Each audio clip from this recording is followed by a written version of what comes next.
What's up everybody, Slink here. Today we're going to be talking about the Tokyo Future Long Jump 4s. I bought these as a present to myself after jumping 18 feet for the first time this past indoor. I got them from a seller in England and they're a little different than the ones that you can find on the PUMA website. One difference is that they don't have that red heel, as well as having a thicker sole at the midfoot in the heel. These are also a little different than the current model that you will see Mondo and Sandra using. That model has a little thicker white heel. I believe I saw Ernest Obiana using this model during Mondo's Classic.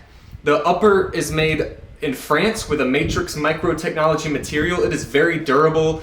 It's woven, but it's not very breathable. The sole here, you can see 8 non-retractable pins. What I really like is that 4 along the midfoot, as well as you can see that carbon plate in there. Now I had my eye on these for a while, which is why in the beginning of the preseason I was looking for something similar, and I ended up with the ASICS Long Jump Pros. Now this is the former model, way better than the ASICS Long Jump Pros too, because it has a more contoured design that really hugs the arch of your foot. And the reason I got these is because they have that 4 prongs along the midfoot, as well as a 5th prong along the lateral metatarsal. Now these are super durable, super cheap, just really great spikes. Now the reason I wanted to transition to something that's more sprint-like is because a raised heel promotes anterior pelvic tilt, which can cause hamstring injuries, which is the #1 injuries in pole vault, as well as I was a little desensitized to hitting my heel at takeoff with such a cushiony heel, so I wanted something that really kind of forced me to attack the takeoff. And ever since I switched to something more sprint-like and focused on my mechanics, I have not had trouble with either of those. Now this video is not about what spikes are better than others, it's really just about how I design and paint my spikes. But as you can see, they resemble ADIDAS and they have those navy blue stripes over the opal white. And when I first did these, they were really clean, but I forgot to put a sealant on them, so they started chipping. But either way, I've still been using them and they really look, I think, kind of cool and rugged. Now the reason I paint my spikes to look like ADIDAS is because Rice is an ADIDAS sponsored school. Now according to NCAA rules, track spikes and uniform are 2 separate entities, as the track spikes are classified as equipment, therefore they do not technically have to match the brand of the uniform. However, many athletic departments uphold the contracts that they have with their sponsored brand and still force the athletes to wear everything related to that brand. The deal I have with our head coach is that if I make it look like ADIDAS, I can wear it. I pretty much use the ASICS Long Jump Pros all the time in practice and in competition because I want to conserve these non-replaceable pins as much as possible. So I'll only bring them out if the conditions are absolutely perfect and I feel like I'm about to go in. I'll also sometimes wear them if these start to hurt my feet and I just want to give them a rest with something that applies a little bit of different forces to the foot. Also, since they both have those 4 prongs along the midfoot, they feel very similar and I don't have any inconsistency with wearing one or the other in my run. A lot of people are going to be in pain seeing me disrupt the colorway of this beautiful spike, but I just wanted to take a second to say thanks to PUMA. They are really supporting the pole vault community right now, signing the majority of elite athletes, making awesome equipment, and even sponsoring the UCS Pole Vault Summit last year. So PUMA is an awesome brand. Don't worry, ADIDAS. Everyone still loves you. I also love you, ASICS. Don't worry about it. So that's about all for introduction, and I'm going to show you the process of how to paint these things.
So I just laid down the masking tape, which is gonna serve as the placeholder for our ADIDAS stripes.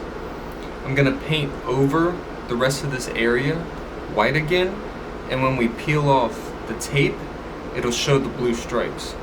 So what I'm going to do next is I'm gonna put a thin layer of blue again over the edges of the masking tape, so to prevent any leaks, and if it does leak, it's just leaking blue. Normally you would want to do this with like a gel medium to seal the edges, but I don't have any gel medium. So thin layer of blue, let that dry, and then I'm going to go back over it with white and pretty much finish the shoe, and then we'll peel it off and it'll reveal the blue stripes.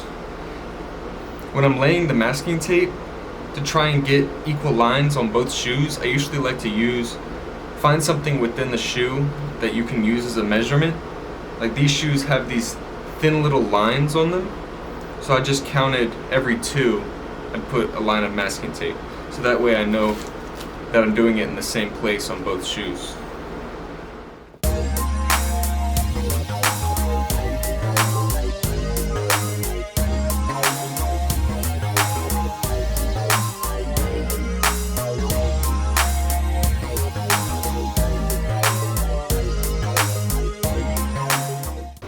So what I'm going to do now is I'm going to apply this metallic pearl white.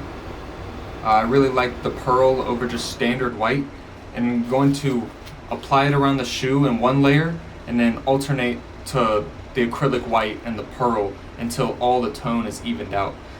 From doing the last shoes, I found that alternating the pearl and the acrylic matte white evens out the tone much faster than just using the acrylic white.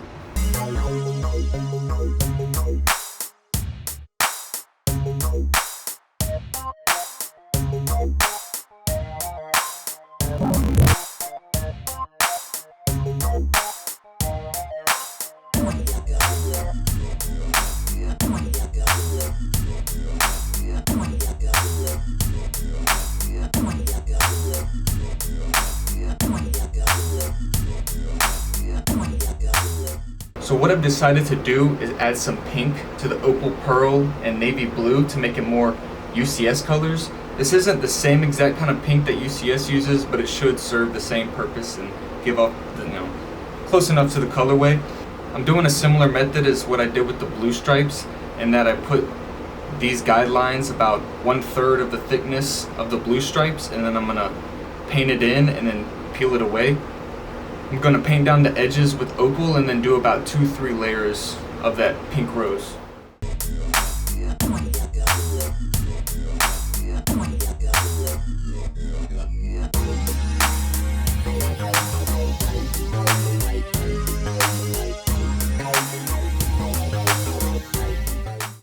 So all the layers of paint have been applied.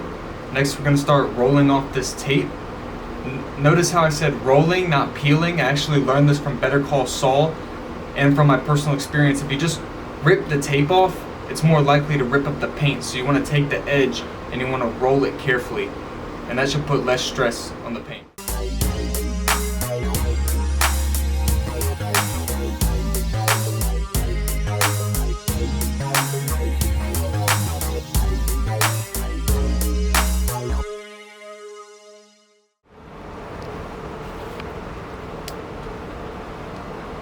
So right now, I'm just touching up where the tape peeled off some paint. The pink looks pretty light. My coach had the good idea of outlining that backside of the pink just to make it pop a little more. So I'm gonna finish touching up the blue and then go in on some detail work for the paint.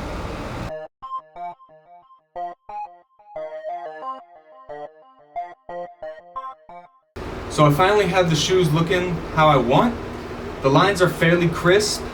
I think it's as good as it's gonna get. Can't chase perfection.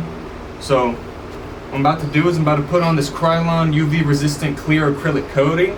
This is what I missed on the last pair. I'm gonna put 2 or 3 layers of this down, and hopefully it'll preserve the paint from peeling and chipping.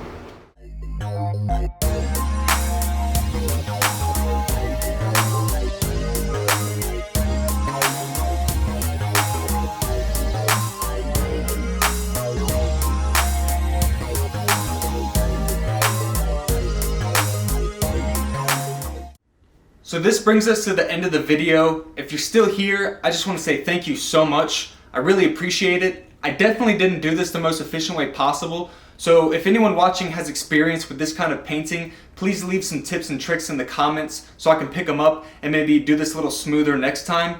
The music that was interlaced through the video was from an unreleased instrumental that I'll probably do something with in the future.